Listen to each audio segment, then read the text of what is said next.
Hey everybody, welcome back to the shop. Tonight my microphones are a little goofed up, so I'm kind of just using the one on the camera. So we'll see if this turns out, see if everyone can hear me okay. I'm getting started on the transmission crossmember mount for the rear. I've got the original crossmember that came off of the Pacer. So I think I'm gonna get started by pulling these bolts and getting this off of here. Probably throw it in the sandblaster and get it cleaned up, and then we'll start holding it up underneath the car and taking some measurements to see what we got to do to make this work.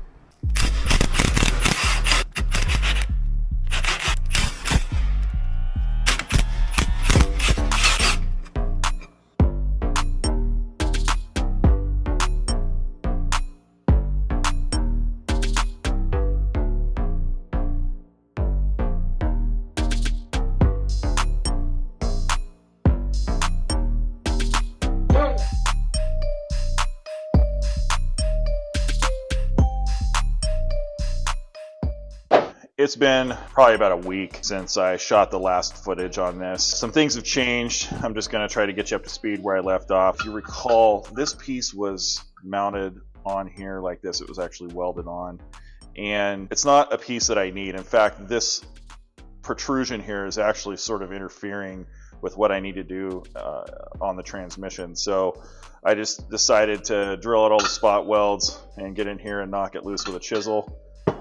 It also allowed me to get in here and clean up the rust and dirt that was underneath of that.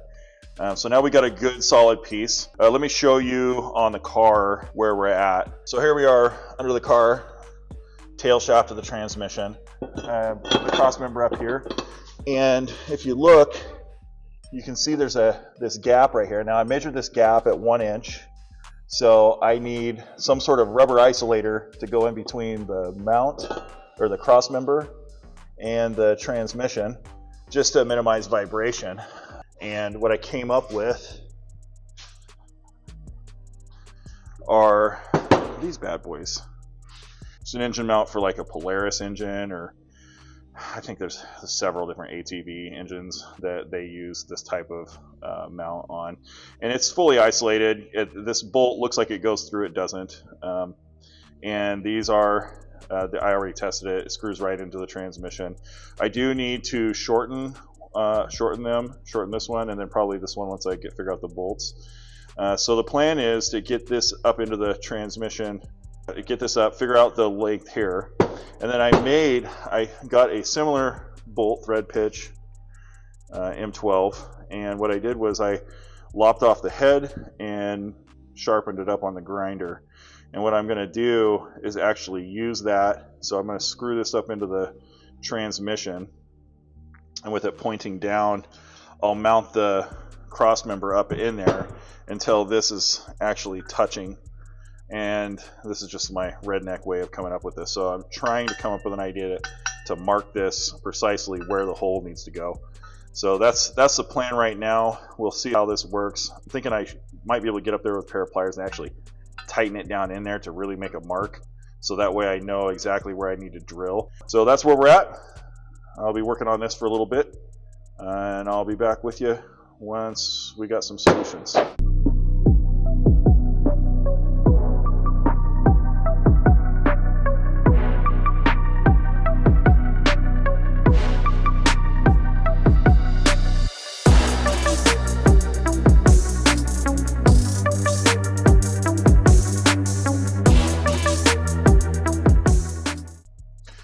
Okay, here's what that process resulted in. I made a couple of little temporary marks here. You can see that little guy right there.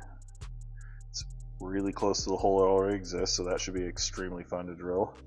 This one's a little further away from this hole, but still no bueno. I think I'm going to do is just take a measurement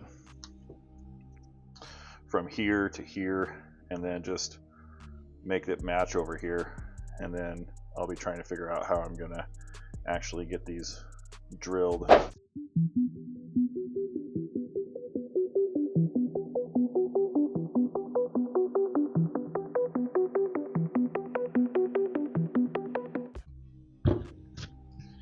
Got the easy one done first. I can already tell this one's probably going to be a fight. As soon as it pokes through there, I'm going to probably have to be on the carbide burr.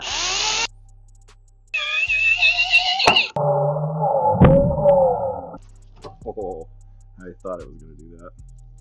What's the party? Yep, it's carbide burr time. Tungsten carbide burr set.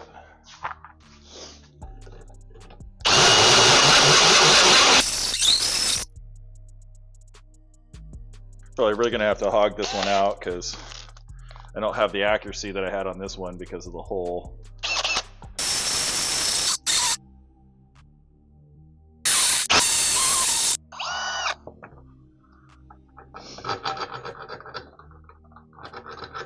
Yeah, you can see those burrs really chew it up. Kind of make quick work of it. I'm going to have to go and test fit her. But here's exactly what I was afraid it was going to happen.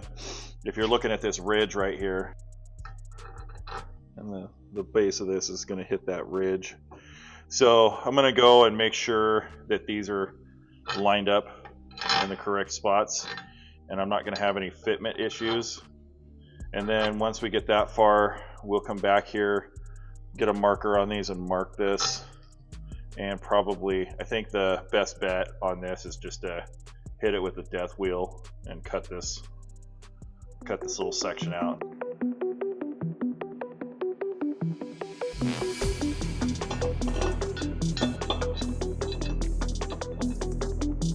Wow, I could actually hit it just right for the width. But yeah, we're gonna have to get in here and clearance that notch so it'll sit all the way flush. I really was worried about this one we had to take the carbide burr to, but it looks pretty much dead on. So that's good news.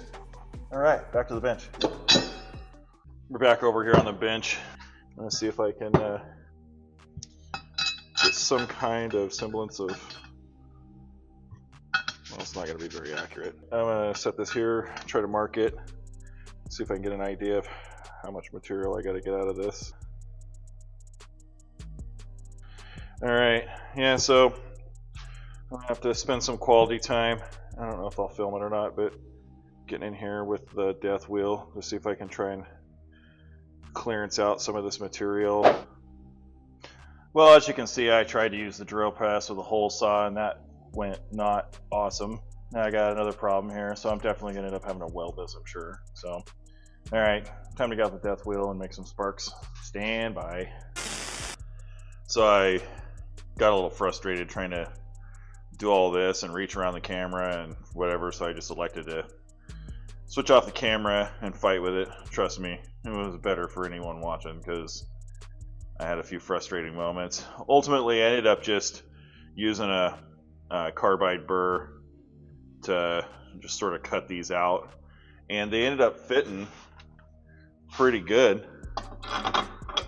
So you can see everything clears. It's got quite a bit of clearance, so it works out pretty good. I was concerned about, for starters, you can see some weld right here if you look real close. Basically, I was a little worried because I had accidentally drilled through this when I was trying to use the hole saw, and that further weakened this little thing, and then all I had was like this little bit of metal strip here, and it's just like, whatever. Out of an abundance of caution, I went ahead and cut a chunk out of the piece that I cut off the bottom and welded it to the back just as a little reinforcement. So go ahead and make fun of my awesome welding. Anyway, it's stuck there, it ain't going nowhere, so I'm gonna clean this up and give it some paint. I already test fitted it on the car. It works awesome. I can move on to other stuff. I've got to put the intake manifold. This is the fuel rail. I'm going to clean up the fuel rail, but I've got some bolts to clean up and some other stuff to do, and then we'll work on getting the intake manifold and the exhaust manifold put on. We'll just kind of keep chugging along on this thing.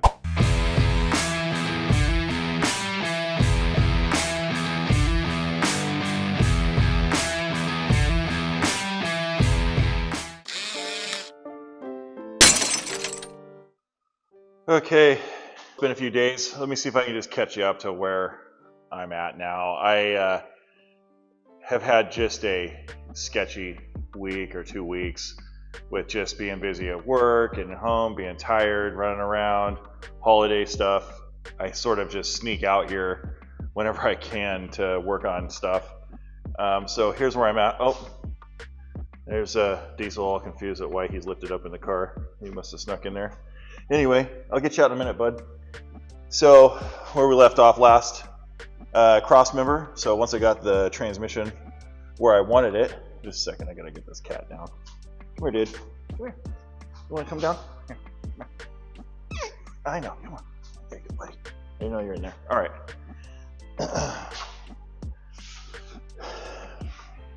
Once I got the crossmember in where I wanted it and the transmission position where I needed it, I sort of realized that the oil pan on the motor was actually touching the K-member here. So I had to come in here and actually notch out some space for the oil pan. I guess when people do this swap, I think they're using the oil pan off of the 258. I just stuck with the Jeep one. Why make it more complicated? And so I kind of did a little hack on this. It's painted up nice, so no big deal there. And then what else? I did some other random stuff. Let me get this car down, I'll show you. I know, huh? Okay, so I came in here. I didn't film it, but new distributor cap. There's a new rotor in there. Actually, it's the old distributor. I just cleaned it up, and I got the Jeep coil bracket all cleaned and painted, and the Jeep coil is installed. I also installed the dipstick back here. Today, I've got a lot of stuff. I was waiting on parts. I got new spark plug wires. That's the Jeep spark plug wire holder thingy. I'll be putting that in. Off camera, I already cleaned up these fuel injectors. There's a little basket strainer filter thing that goes inside the inlet hole here. And they look like this. These are the ones that I took out. They're just little tiny guys. So I went ahead, but the way that you get those out, I guess there's some tool you can buy, but I got to looking at the tool and it literally looks like a drywall screw with a handle on the end. So I just use a drywall screw and pull them all out, no problem. I didn't really clean these up, but these are the retainer clips to hold all these into the fuel rail. Here's all the old O-rings. They're kind of gross. Some of them are kind of hard. They're not very flexible. They're pretty hard. So I went ahead and just got a whole new set of clean strainers and O-rings, and we'll put that on all of those and get those ready. This is the fuel rail. Fuel rail was pretty dirty. I don't know if I have any pictures of what it looked like before I cleaned it up, but I spent some time just sort of polishing on this. It came out pretty nice. Now down here on the end is your inlet and your return for the fuel rail. Those plastic clips that are on there, those are from the factory. Factory had like a plastic hose that snapped on there. I cleaned those up. I was thinking I would probably reuse them, and then I got to thinking, you know, I'm going to be running all new AN hose for the fuel lines on this. So what I found were these little conversion things, and basically what it is it's got this back part that unscrews. I'm doing this with one hand while I hold you guys here to look at it. But this back part, it's got like a horseshoe shape. Jeez. So you can see that little horseshoe shape, and that's going to go around this line. And there's a notch here. You can't see this plastic thing's covering it, but it basically pushes up against that notch and then screws into this and converts this factory clip style to dash 6 AN line. So I'll be able to screw my dash 6 line straight up to this. They'll pressurize just as good as the factory ones did, and that part is done. So let's see, the screws that came in here, I ended up losing like one of them. I couldn't find them. It was really annoying. They screw into here on the intake manifold. I just had some of these button head ones in stock. They screw right in, they fit perfect. So I'll be doing that. This is the throttle body. She's nice and shiny now. I spent quite a bit of time getting in here and cleaning all the carbon off. I had a ton of carbon buildup on it, all up in the and the butterfly and everything here. Basically, I took the electronic parts off because this whole thing ended up going in the wash tank at one point, and it got dunked and then hosed down with carb cleaner and scrubbed and all kinds of stuff. If I can find it, I think I have a before and after picture of this. Pretty dramatic change, so pretty excited about that. And then here's the, I guess the crown jewel. It's the intake manifold. If I can find a picture of this, I'll post it too, but this was just like half dark with like dirt and grime and all kinds of crap. It's not perfectly clean, but I spent a lot of time just cleaning this up and making it nice. So the change on that was pretty dramatic. Let's see, so then you got the gaskets for that. This is the oil, I guess oil adapter. It's kind of a strange setup. I think in order to get the oil filter to fit in the Jeep and miss the frame rail in the XJ, they needed to make a 90-degree oil filter adapter.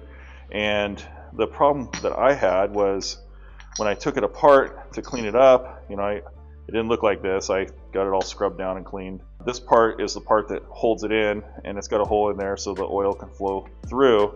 When I took it off, all these O-rings are just completely toast. This one's actually broken. I left it in there so I could compare it to the new ones. So I went ahead, picked up a new gasket, I guess, O-ring set for that universal set. I'm only going to end up using 3 of the 5 O-rings out of this. It replaces this big guy right here that goes around here and the stuff on that big bolt that holds it. And all of that basically bolts in, so I don't know if you can tell right here, this circular part here. So it'll bolt in and then 90 back that way. And coincidentally, I mean, it seems to fit in this car just fine. My rebuild kit came with 2 gaskets, and I don't know if anyone knows what the differences are. This one seems like it's made of a different material than this, so I guess I get to just pick whichever one I like best and go with that. I mean, I held them both up to the engine. They both fit perfectly, so I think we're in good shape. The exhaust manifold, I'll show you that in a minute. I did a time lapse on that where I wrapped it. So I took the stock Jeep exhaust manifold and header wrapped it. It turned out pretty sick looking. I love header wrap stuff. Here, I got some right here on the roll. This is pretty thrashed. I actually use this on other projects. It works really well. There's a couple of different versions of this. There's a fiberglass one where you gotta wet it down and then stretch it on there, and it's kind of a mess to deal with. This stuff you don't wet. I think I read that it's made out of like a ceramic or like rock material or something, and it's brought out into fine threads. This stuff, as you can see, if you're not careful, it starts to fray really easy and it becomes a big mess. It took quite a bit of time with tape and holding it together with zip ties and stuff while I work. Let's see, what else? I guess the only other thing I got to put on there is the oil pressure sensor. Also came with an adapter that 90 degrees it off of there. I don't know if I necessarily need that anymore, but this is the only fitting I have that's going to neck it down to this size and make the oil pressure sensor fit on there. We'll get started on all that. All right, hang out.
Fuel injector seal kit. There's your part number, at least the one I'm using. There seem to be a plethora of these on Amazon. Let's dump all these bad boys out. And yeah, so you can see there's a little strainer, nice and clean. I didn't get these flow checked. I didn't get them cleaned. I figure if I get them in and I'm misfiring, I'll take them to somebody who has an injector cleaner. So this just goes down there like that and snaps in. Usually I can push them in with my finger, but let me just make sure I get getting it seated. That's good. Whenever I'm dealing with O-rings, or any kind of O-ring, it's going to slide in and out of something, I like to lubricate a little bit with some petroleum jelly. So you'll see me doing that when I go to slide it into the fuel rail. I think I should be able to just snap them on, but basically one goes on the top, one goes on the bottom. This part goes into the intake manifold, this part snaps into the fuel rail, and those little clips hold it in.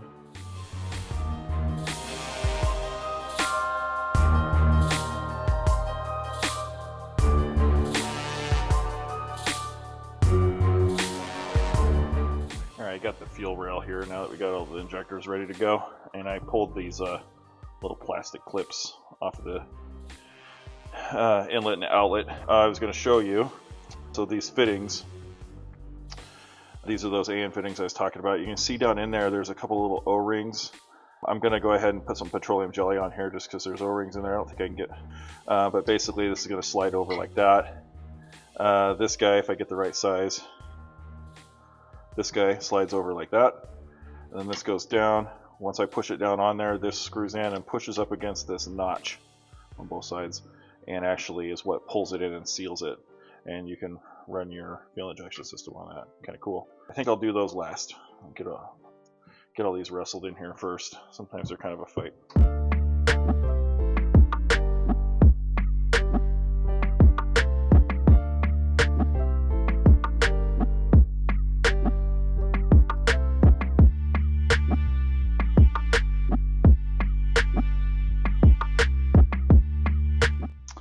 That's a completed fuel rail.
This thing looks sick in here. I really appreciate everyone hanging out and watching. We'll see you on the next one.